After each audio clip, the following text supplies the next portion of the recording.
हुआ है शहर, ले आए खाद बीज। हाँ भाई, लेके तो आया हूँ, पर क्या कहूँ, महंगाई इतनी हो गई है कि समझ में नहीं आता है कि खेती करे कैसे। फसल भी अच्छी नहीं होती है, ये दवाइयाँ नहीं डालूँ तो। कर्जा करके लाओ, कैसे भी लाओ, लाना तो पड़ेगा ही। और ये दवाई की दुकान का कर्जा तो ख़त्म होने का नाम नहीं लेता। लाना तो मुझे भी है, पर सब कुछ इतना महंगा है। कहाँ से लाऊं, किससे खरीदूं, किसके पास सही दामों में मिलेगा और क्वालिटी उत्पाद भी मिलेगा या नहीं। अपनी फसलों की सही दवाओं के लिए दूर दूर तक शहरों में जाना और दवाओं को लाना पड़ता है। फसलों के लिए दवाएं सही है या नहीं, ये जानकारी भी नहीं होती। फसलों की कटाई पर सही दाम मिलेंगे या नहीं, इन तमाम मुश्किलों से दूर होने के लिए आइए खेती बाड़ी केंद्र। खेती बाड़ी केंद्र एक ऑनलाइन सेवा केंद्र है जिससे आप अपने मोबाइल के द्वारा जुड़ सकते हैं, जहां आपको अपनी खेती के लिए सही प्रकार की दवाएं मिलेंगी, वो भी होलसेल मूल्य पर।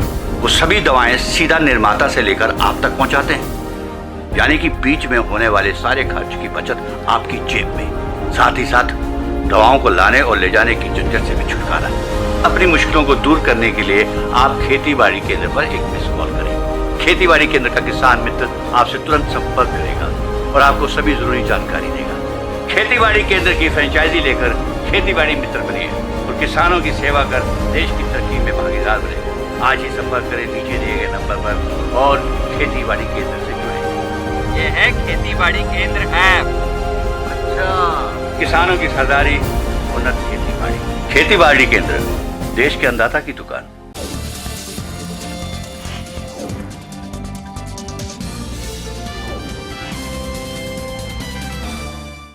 नमस्कार, स्वागत है आप सभी का देश देशांतर में। मैं हूं प्रीति सिंह। सुप्रीम कोर्ट ने महाराष्ट्र में मराठा कोटा रद्द कर दिया है और कहा है कि आरक्षण की अधिकतम सीमा 50% से अधिक नहीं हो सकती।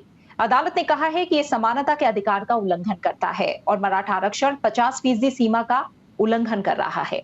अब तक मराठा आरक्षण से मिली नौकरियां और एडमिशन बरकरार रहेंगे, लेकिन आगे आरक्षण नहीं मिलेगा।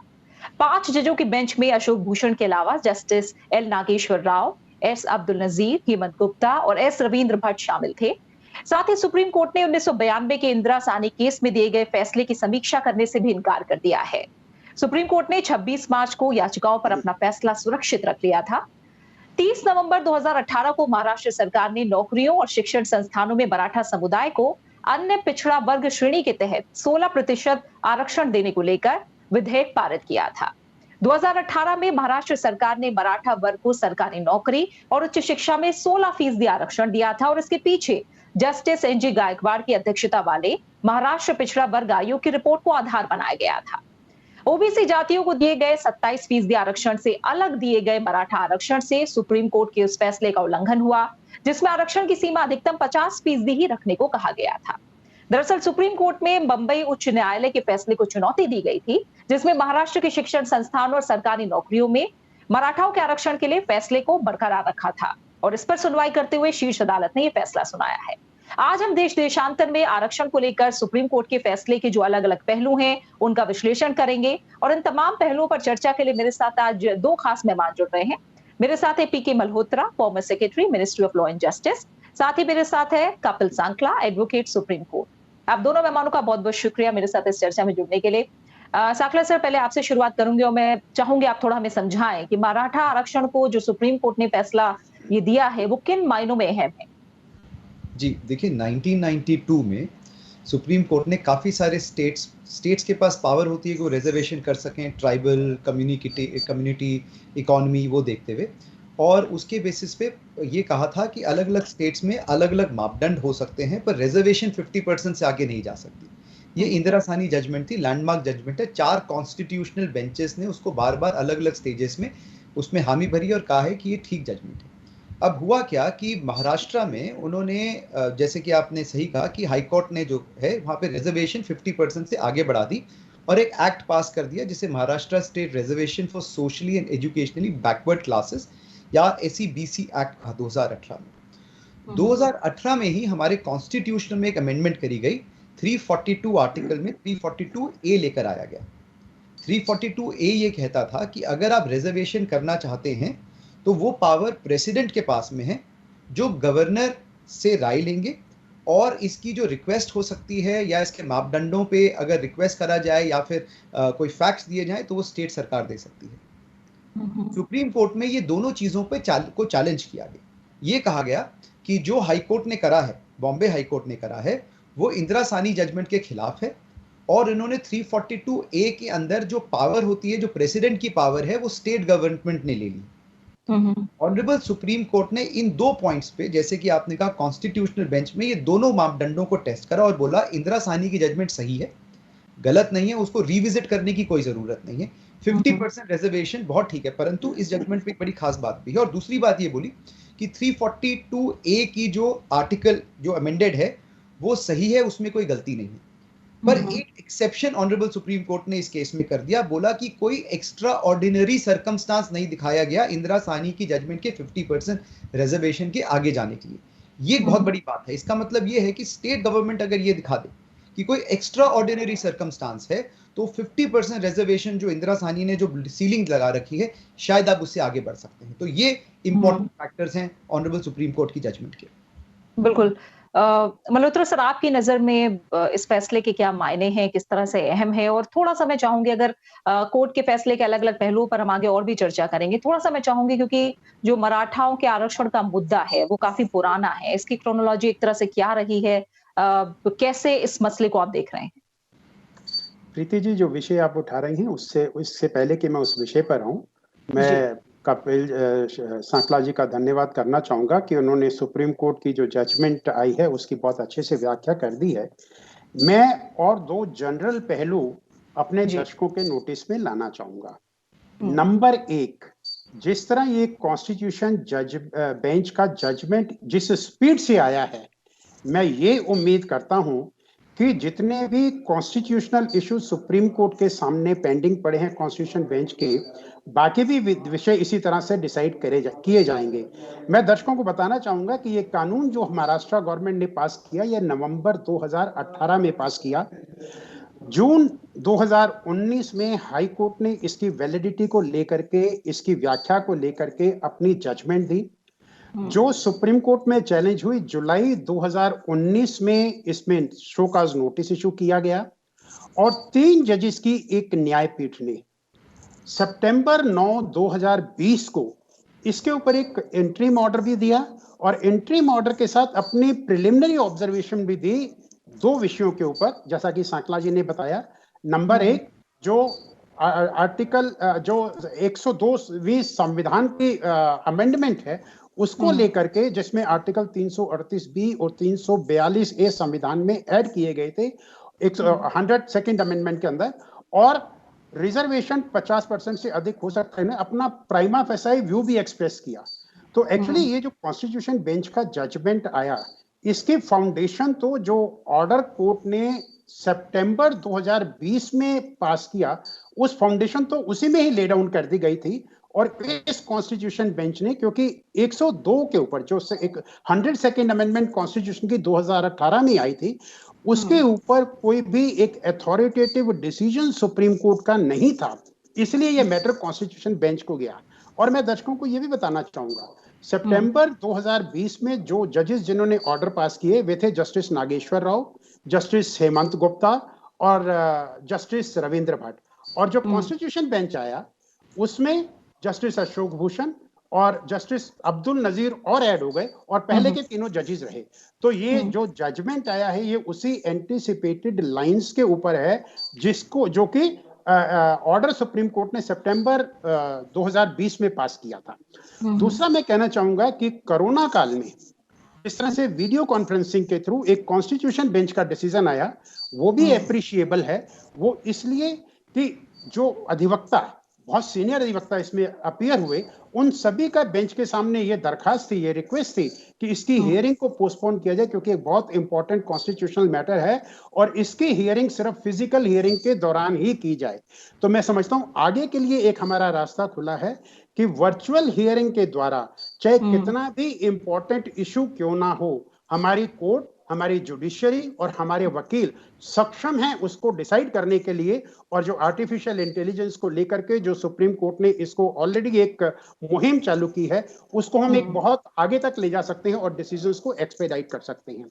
Now coming to the present judgment, जैसा कि मैंने आपसे पहले भी कहा, सुप्रीम कोर्ट ने और कपिल जी ने भी ये कहा, नंबर एक, सुप्रीम कोर्ट ने ये कह दिया कि महाराष्ट्र में जो रिजर्वेशन मराठा के लिए किया गया, जो कि ओबीसी का 50% रिजर्वेशन के अंदर से नहीं है बल्कि 16% एक्स्ट्रा किया गया, उसको ऑलरेडी बॉम्बे हाई कोर्ट ने 12% और 13%, 12% सर्विसेज में और 13% एजुकेशनल इंस्टीट्यूशन में रिजर्व किया था।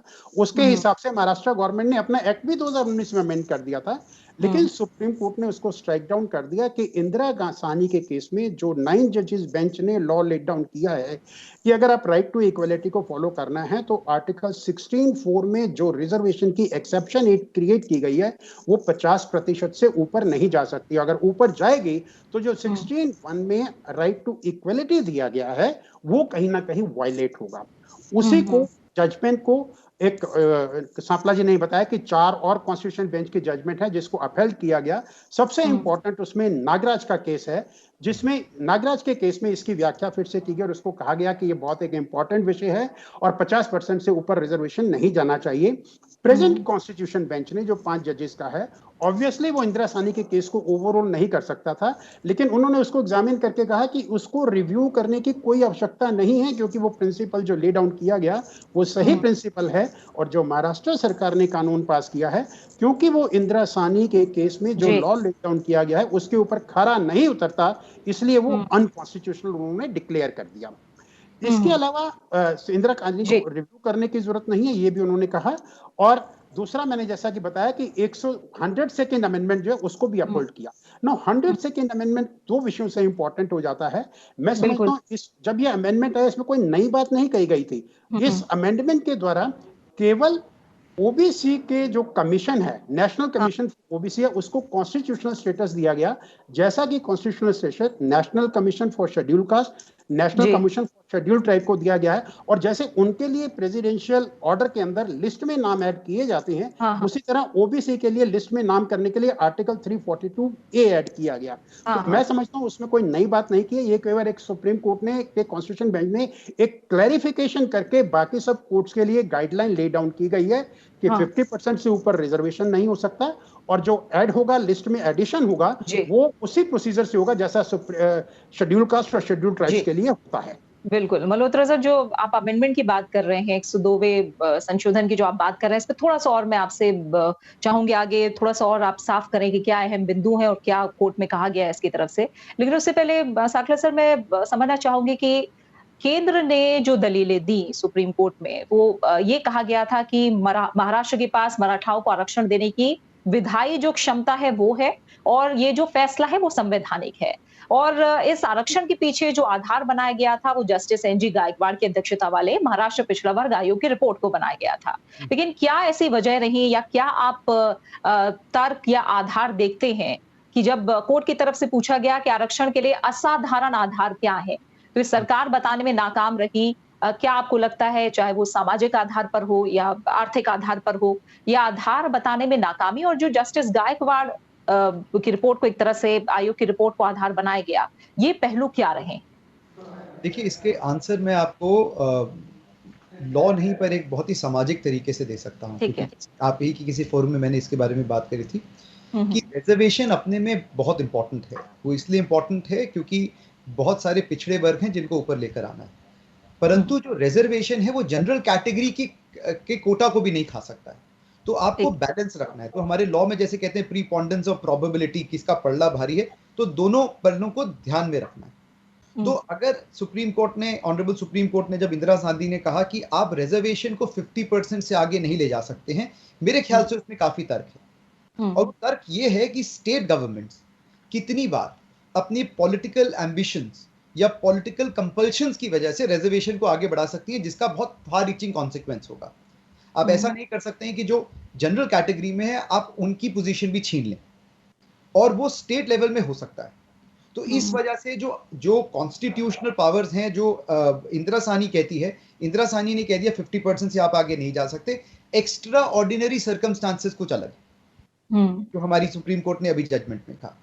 साथ में जो कॉन्स्टिट्यूशनल पावर है स्टेट की, वो बड़ी क्लियर करती है कि स्टेट गवर्नमेंट रिक्वेस्ट कर सकती है, प्रेसिडेंट ऑफ इंडिया अलाउ कर सकते हैं, गवर्नर से एडवाइस, गवर्नर को साथ में रख के कि ग्राउंड रियलिटी क्या है। गवर्नर देखेंगे ग्राउंड रियलिटी क्या है स्टेट में, प्रेसिडेंट ये देखेंगे कि इसका इफेक्ट, रिपल इफेक्ट ना हो जाए। देखिए, अगर आप महाराष्ट्र में समझे कि ये बोल दें कि हम मराठाओं के लिए बढ़ा रहे हैं और गुजरात में बोल दें कि हम मराठाओं के लिए कम कर रहे हैं, तो एक रिपल इफेक्ट हो गया। या कोई और स्टेट वो बोले कि हमारे लोगों को आप नहीं बढ़ने दे रहे हैं, हम कैटेगरी कम कर देते हैं, तो हर स्टेट के बीच में एक वॉर हो जाएगी, एक डिस्प्यूट हो जाएगा, जिसको भी कंट्रोल करना है। तो माइक्रो व्यू तो हो गया जो गवर्नर देख रहे हैं, मैक्रो व्यू हो गया जो प्रेसिडेंट देख रहे हैं। और इस वजह से अगर आप इस चीज को देखें तो ऑनरेबल सुप्रीम कोर्ट की जो जजमेंट है बहुत ही साउंड है।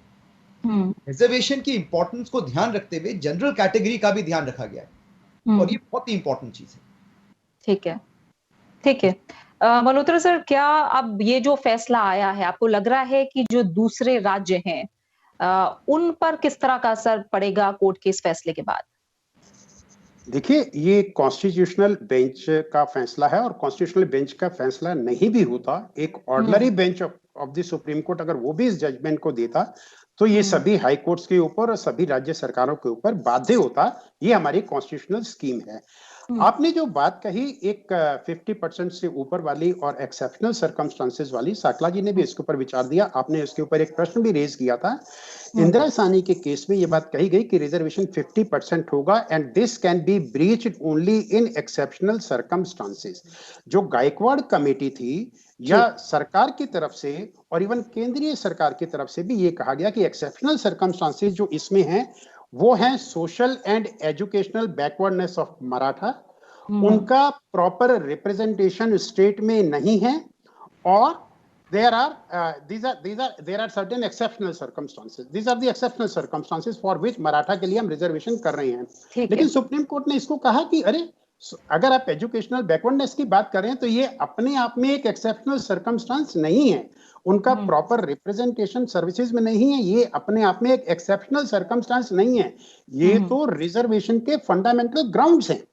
तो इसलिए उन्होंने कहा कि ये एक्सेप्शनल सर्कमस्टांसेस, जो चाहे गायकवाड़ कमेटी ने कहा हो या स्टेट गवर्नमेंट ने अपने आर्ग्यूमेंट में सुप्रीम कोर्ट के सामने कहा हो, सुप्रीम कोर्ट ने इस बात को एक्सेप्ट नहीं किया, और इसलिए उन्होंने कहा कि 50% से ऊपर का रिजर्वेशन जो है वो इस केस में मराठा के फेवर में नहीं हो सकता।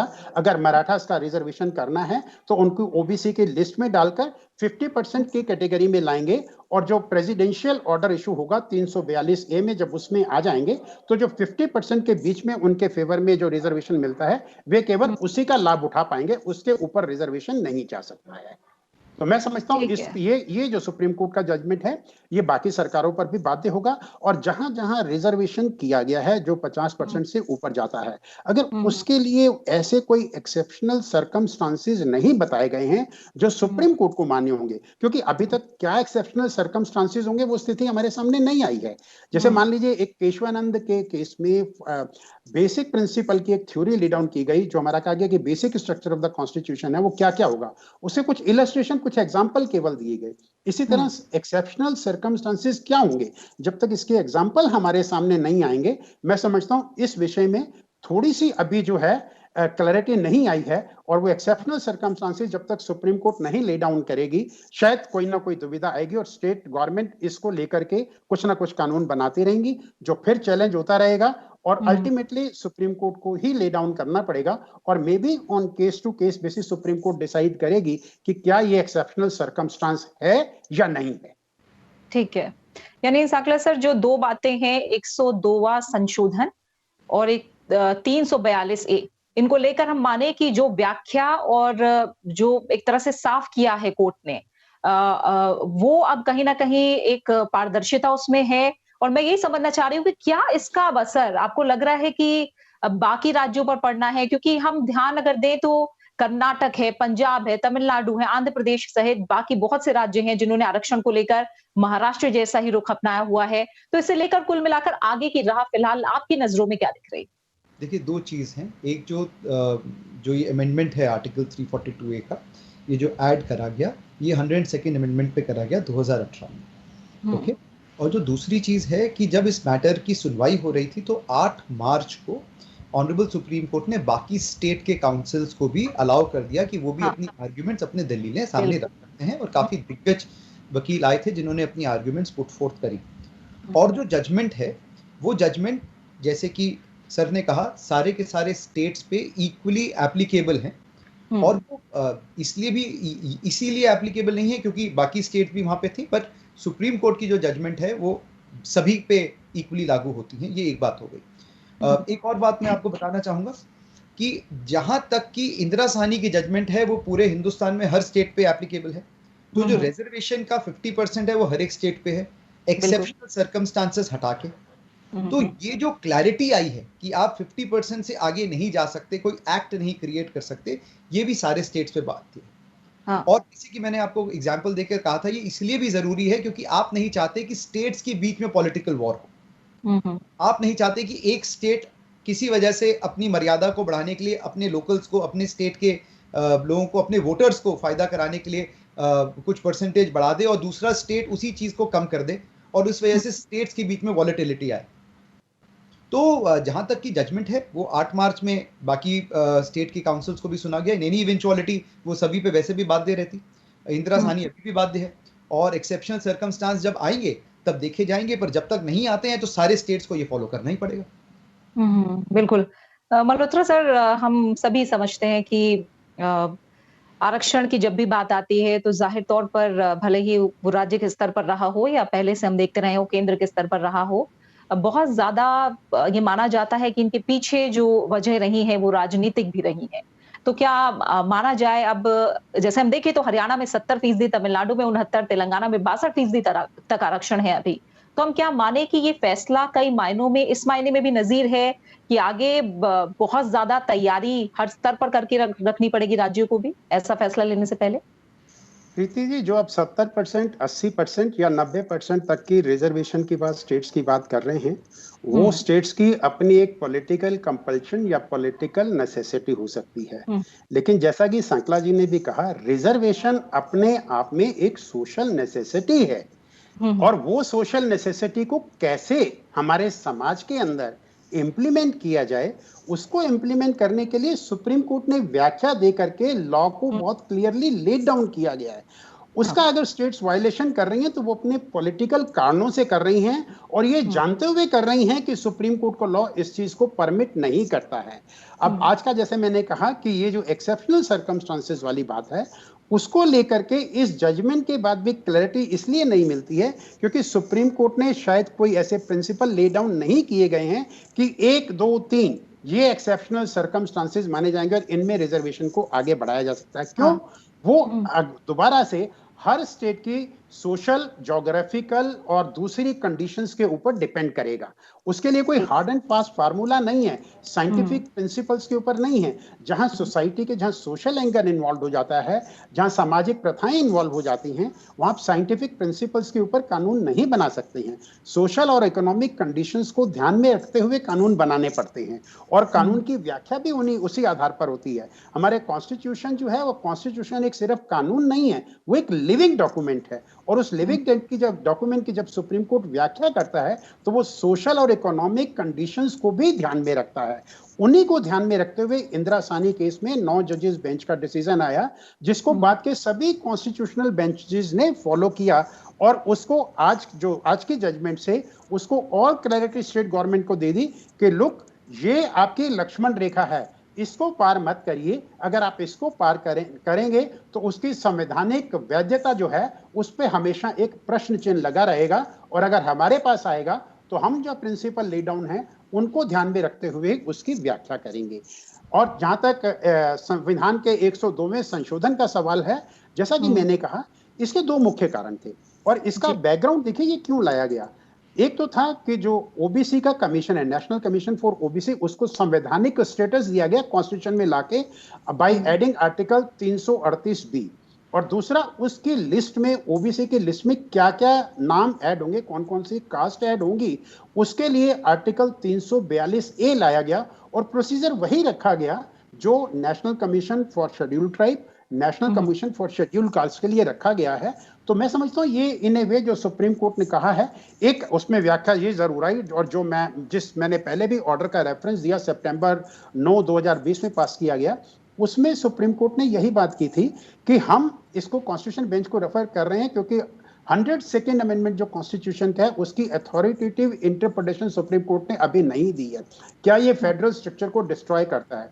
उसमें भी आर्टिकल 102 की जो कॉन्स्टिट्यूशनल वैलिडिटी है उसको तो कॉन्स्टिट्यूशन बेंच ने अपहोल्ड किया है, लेकिन 2 जजेस ने उसकी एक व्याख्या दी है और जबकि 3 जजेस ने अपनी तरफ से दूसरी व्याख्या दी है। लेकिन उस व्याख्या का कॉन्स्टिट्यूशनल वैलिडिटी जो है उसके ऊपर इसका कोई इंपैक्ट नहीं है। तो मैं समझता हूं ये क्लैरिटी भी आ गई है कि जो ओबीसी कमीशन बनाया गया और उसको संवैधानिक वैधता दी गई और जो प्रेसिडेंशियल ऑर्डर के थ्रू जो ओबीसी के लिस्ट में नाम ऐड किए जाएंगे वो वही पैटर्न है जो एग्जिस्टिंग पैटर्न फॉलो किया जा रहा है शेड्यूल्ड कास्ट और शेड्यूल्ड ट्राइब्स के लिए। बिल्कुल। और आखिर में सांगला सर, कोई ऐसा पॉइंट है जिस पर आप और क्लैरिटी देना चाहेंगे?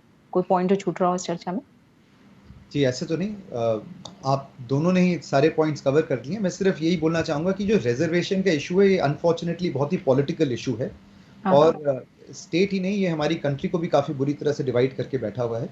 आई होप ये जो ऑनरेबल सुप्रीम कोर्ट की जो जजमेंट है उससे जो क्लैरिटी आई है ये बाकी स्टेट्स भी उसी तरह से फॉलो करेंगे, पॉलिटिकल कंपल्शन से बियॉन्ड सोशल कंपल्शंस को देखते हुए, इकोनॉमिक कंपल्शंस को देखते हुए, क्योंकि जो रिजर्वेशन का पर्पस है वो पर्पस यही है कि जो हाथ देता है वो वहां तक जाए जिसको जरूरत है, ये नहीं कि वो ऊपर ऊपर में मलाई खा के आधे लोग बैठ जाए। सो आई रियली होप कि ये जो जजमेंट है ये सही मायने में काफ़ी सारे स्टेट्स में सही इफेक्ट लेकर आए और काफ़ी जो लोग जिनको ज़रूरत है उनको फ़ायदा पहुंचाए। बिल्कुल। और इसी के साथ समय भी ये पूरा हो गया है। सांकला सर आपका, पीके मल्होत्रा सर आपका, आप दोनों मेहमानों का बहुत बहुत शुक्रिया जो कोर्ट के फैसले से जुड़े जो तमाम पहलू हैं उन पर इतनी साफ तौर से बातों को आगे रखने के लिए, हर पहलू को साफ करने के लिए फिलहाल आप दोनों का बहुत बहुत शुक्रिया। तो पिछले कुछ सालों पे हम देखें तो ये पहली बार नहीं है जब आरक्षण को लेकर हम कहें राज्य या फिर केंद्र सरकार के किसी कदम से या फिर कोर्ट के किसी फैसले की वजह से आरक्षण पर चर्चा दोबारा हुई हो, पहलू इस पर और साफ हुए हो। अब आगे जाहिर तौर पर नजरें इस बात पर होंगी कि कोर्ट के इस आदेश का आगे किस तरह से असर देखने को मिलता है। इसी के साथ देश देशांतर में फिलहाल इतना ही। आप सभी अपना अच्छे से ख्याल रखिए और मुझे इजाजत दीजिए। नमस्कार। Thank you.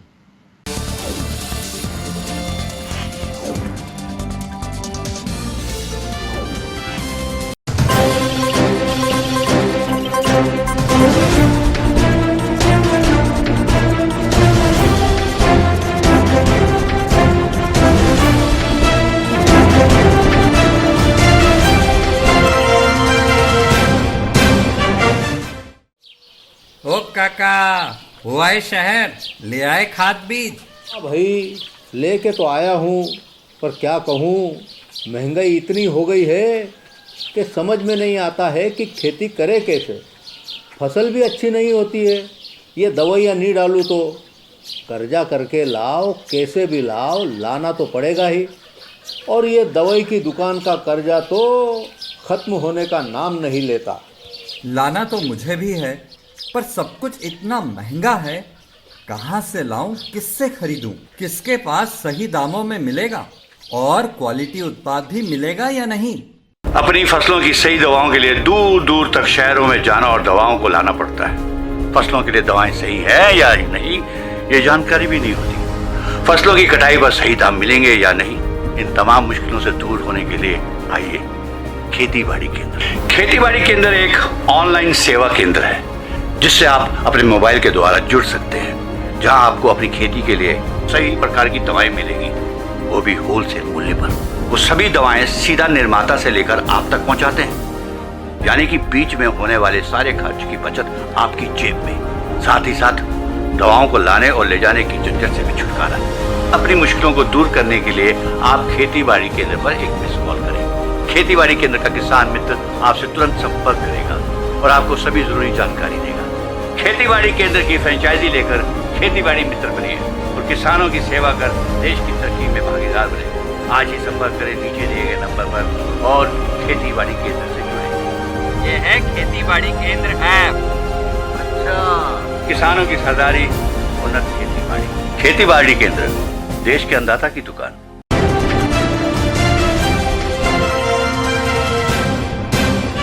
आज बेंगलुरु के दक्षिण सांसद श्री तेजस्वी सूर्या अपने निर्वाचन क्षेत्र के एक अस्पताल का निरीक्षण कर रहे थे, जहां उन्होंने पाया कि अस्पताल में बिस्तर बुक करने के नाम पर व्यवसाय चल रहा है। ಡೇಟಾ ಪಡ್ಕೊಳ್ಳೋಕೆ ನಾನು ನಿಮ್ಮ ಹತ್ರ ಇವತ್ತು ಹೇಳ್ತಿದ್ದೀನಿ, ಒಬ್ಬ MP ಆಗಿ ಈ ಡೇಟಾ ಪಡ್ಕೊಳ್ಳೋಕೆ ನಾನು ಪಟ್ಟಂತ ಹರಸಾಹಸ ನಾನು ನಿಮಗೆ ಹೇಳಲಿಕ್ಕೆ ಆಗೋದಿಲ್ಲ. ಇಲ್ಲಿ ಯಾವ ಅಧಿಕಾರಿನೂ ಡೇಟಾ ಕೊಡೋದಿಲ್ಲ. ರಾತ್ರಿ 2:30 ಗಂಟೆ ತನಕ ಬೆನ್ಬಿಡದ ಬೇತಾಳ ತರ ನಾವು ಹಿಂದೆ ಬಿದ್ದಿದ್ರಿಂದ ಈ ಡೇಟಾ ಸಿಕ್ಕಿತು. 1 ಲಕ್ಷ ಡೇಟಾನ ನಾವು ಅನಲೈಸ್ ಮಾಡಿ ಸುಮಾರು ಒಂದು 5,000 ಕೇಸ್ಗಳನ್ನ ನೋಡಿದ ಮೇಲೆ 5,000 ಕೇಸ್ಗಳ ಪ್ಯಾಟರ್ನ್ ಇದು ಗೊತ್ತಾಗ್ತಾ ಇರೋದು. 5,000 ಕೇಸ್ಗಳ ಪ್ಯಾಟರ್ನ್ ಇದು ಬರೀ ಸ್ಯಾಂಪಲ್ ಅಷ್ಟೇ ನಾನು ನಿಮ್ಮ ಎದುರುಗಡೆ ಇಡ್ತಾ ಇರೋದು. ಸರ್ಕಾರ ಕಳೆದ ವರ್ಷಕ್ಕೂ ಈ ವರ್ಷಕ್ಕೂ ಒಂದು ಸಣ್ಣ ಉದಾಹರಣೆ ನಿಮಗೆ. ಹೋದ ವರ್ಷ ಬೆಂಗಳೂರಿನಲ್ಲಿ ಕರ್ನಾಟಕದಲ್ಲಿ ಇದ್ದಿದ್ದು ಸುಮಾರು 1,900 ಚಿಲ್ಲರೆ ಆಕ್ಸಿಜನ್ ಬೆಡ್. ಈ ವರ್ಷ ಯಡಿಯೂರಪ್ಪನವರು ಎಲ್ಲ ಪ್ರಯತ್ನ ಹಾಕಿ ಬೆಂಗಳೂರಿನಲ್ಲಿ ಇರುವಂತದ್ದು 19,000 ಹೆಚ್ಚು ಆಕ್ಸಿಜನ್ ಬೆಡ್ ಕರ್ನಾಟಕದಲ್ಲಿ. ಆದ್ರೆ ಈ ಬೆಡ್ಗಳನ್ನೆಲ್ಲ ಜಾಸ್ತಿ ಮಾಡಿದ್ರೆ ಬೆಡ್ ಯಾಕೆ ಸಿಗ್ತಾ ಇಲ್ಲ ಜನಕ್ಕೆ? ಈ ಒಂದಿಷ್ಟು ಜನ ಕಚಡ ಆಫೀಸರ್ಗಳಿಂದ, ಈ ರೀತಿ ಜನರುಗಳನ್ನ ಇದನ್ನ ಮಾಡುವಂತ ಏಜೆಂಟ್ಗಳಿಂದ, ಭ್ರಷ್ಟಾಚಾರಿಗಳಿಂದಾಗಿ ಜನಕ್ಕೆ ಇದು ಯಾವುದೂ ಸಿಗ್ತಾ ಇಲ್ಲ.